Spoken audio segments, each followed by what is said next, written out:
There's just something about a good post-apocalypse that hits differently.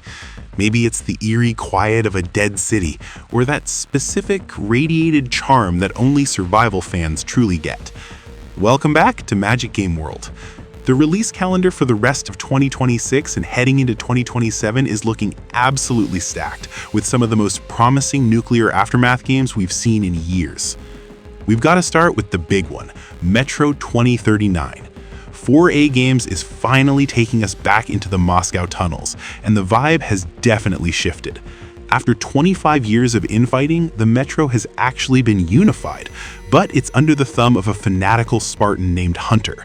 His Novoreich regime is basically built on fear and propaganda, prepping everyone for a new war on the surface. You're playing as the Stranger, a guy forced out of exile and back into the ruins. It's exactly what you'd expect from Metro: intense survival, stealth that actually matters, and that deep immersion that makes you feel every breath through your gas mask.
Now, if you're tired of being underground, Permafrost takes things in a much colder direction. Arriving later this year, it's set during a permanent nuclear winter triggered by the moon literally shattering. It's a brutal white hell where the cold isn't just a backdrop, it's actively trying to kill you. You'll be hunting, scavenging, and building bases to survive blizzards that never seem to end. The best part? You've got a rescued dog as a partner. He's not just there for pets. He detects danger, sniffs out loot, and carries your gear while you explore everything from buried forests to abandoned camps.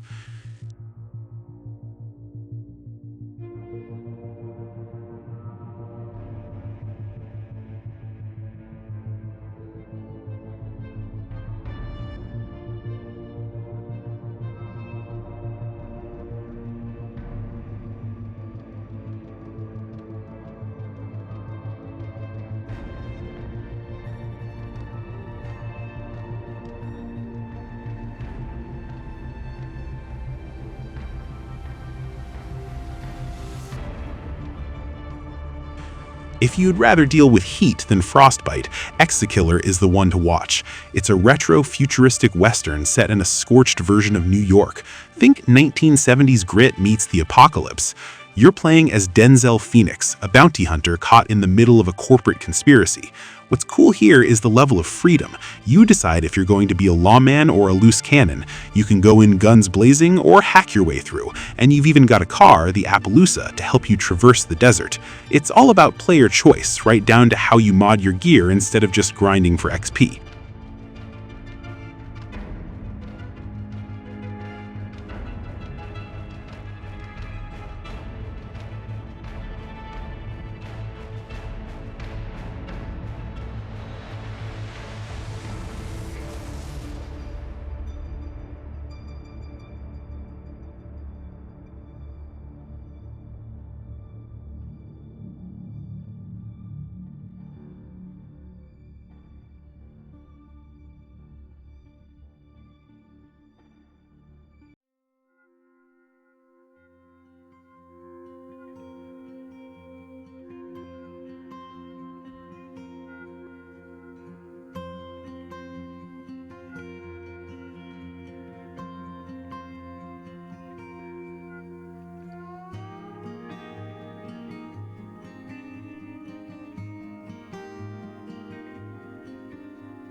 On a lighter but still pretty dangerous note, we have post-apocalypse courier service. It's exactly what it sounds like, running a delivery business after the world ends. You and up to 3 friends have to navigate some seriously rough terrain to get packages to humanity's last holdouts. It sounds simple, but when your cargo is explosive or leaking radiation and the weather is actively trying to flip your truck, things get chaotic fast.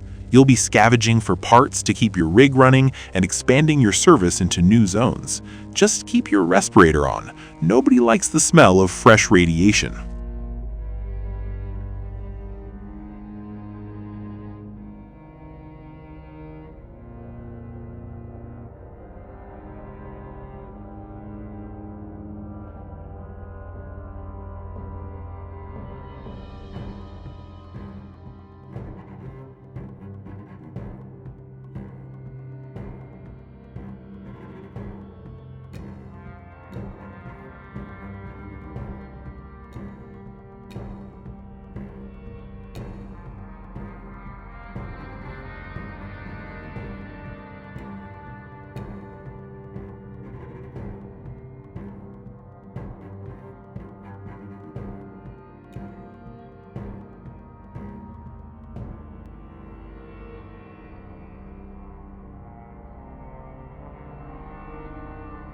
Moving into more of an alternate history vibe, War Mechanic asks what would have happened if World War II just kept going. In this version of the 50s, a failed nuclear test has the US and USSR in a total stalemate. You play as Jack Wallace, a gun for hire sent to a military base on Nordhook Island. It's built on Unreal Engine 5, so it looks incredible, but it's crawling with kamikaze robots and automated mines. The core of the game is energy management. Every turret you build or item you craft drains your power, so you have to be really smart about how you expand your base.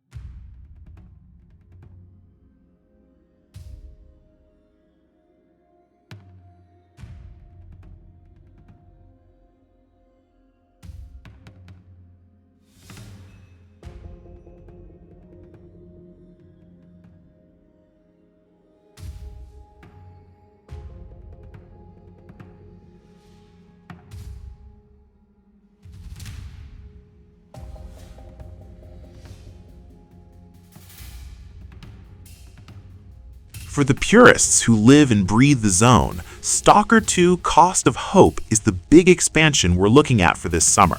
This isn't some small DLC, it's a non-linear story that dives straight into the legendary blood feud between duty and freedom. It opens up massive new areas, including the interior of the Chernobyl nuclear power plant itself. If you've spent any time in Stalker 2, you know how atmospheric it is, and this expansion looks to double down on that with new gear and some of the most intense anomaly hunting yet.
If you're craving something a bit more old school, Arkansas 2125 is a real treat, and and it's actually launching this month on April 24th.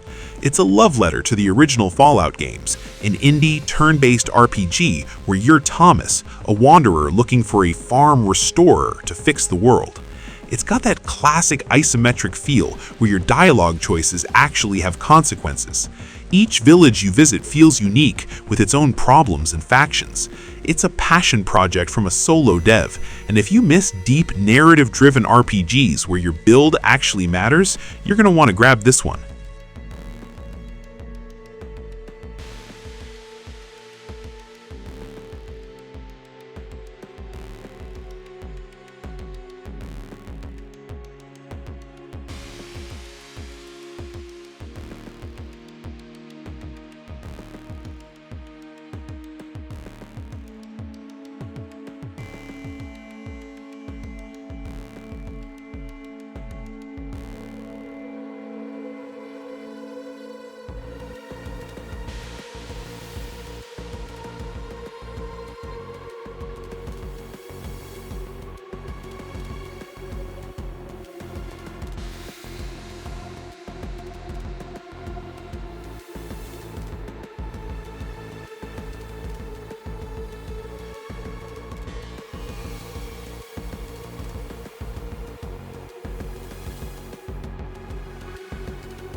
Then we have Terminator Survivors, which is taking the franchise in a much more survival horror direction. It's set just 4 years after Judgment Day, so the world is still a total mess, and Skynet is just starting to hunt the survivors. You're trying to build a base for the resistance, but the catch is that a T-800 is actively stalking you. This isn't a power fantasy where you're mowing down robots, you're the prey. You have to use stealth, scavenge for scraps, and never stay in one place too long or Skynet will find you.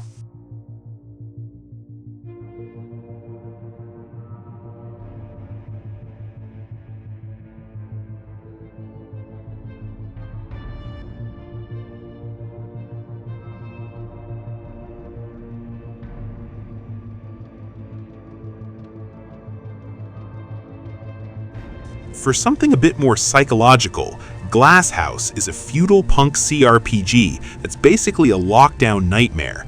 You're stuck in an apartment block at the start of a global war, managing your roommates while trying to solve a triple murder. It feels like a mix of Disco Elysium and Pathologic, where everything is political and every choice is terrible. The combat is turn-based, but you can actually talk enemies into surrendering based on your political compass build. It's claustrophobic, intense, and looks unlike anything else in the genre.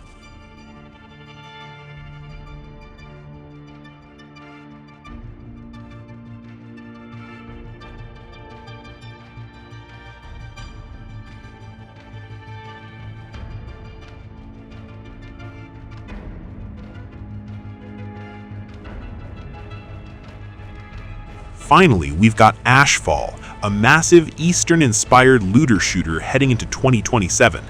After an AI-triggered nuclear war, you have to leave your vault to find the core of creation. The scale here is huge. There's over 200 kilometers of secret realms to explore. It's got a really distinct style, blending high-tech gear with an ash-covered wasteland. You can play solo or team up with friends to take down world bosses, and with 9 different shooting styles to master, there's a lot of depth to the combat.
The next couple of years are looking like a golden age for the genre.